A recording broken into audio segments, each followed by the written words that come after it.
1971年，李小龍喺美國返嚟香港發展，憑住同嘉禾拍嘅《唐山大兄》同《精武門》，奠定咗佢響香港以至東南亞嘅首席武打巨星地位。港台兩地片商就食住李小龍條水，刻意打咗一個女版李小龍嚟到應時。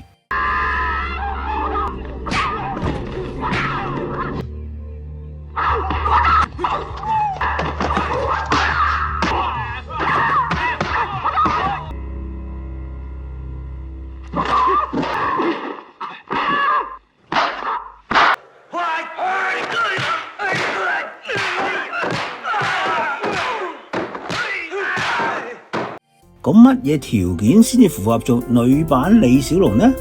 講落其實好簡單，就要嗰條女啲腿功好得，仲係連環嗰隻。講到要咁，答案已經呼之欲出啦。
自從茅英響龍爭虎鬥露兩腿之後，佢女版李小龍嘅稱號就傳遍世界。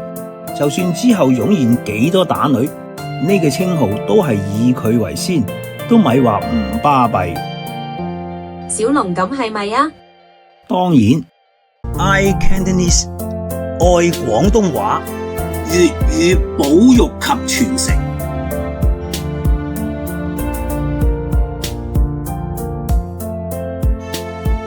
如果覺得內容啱睇嘅 ，subscribe。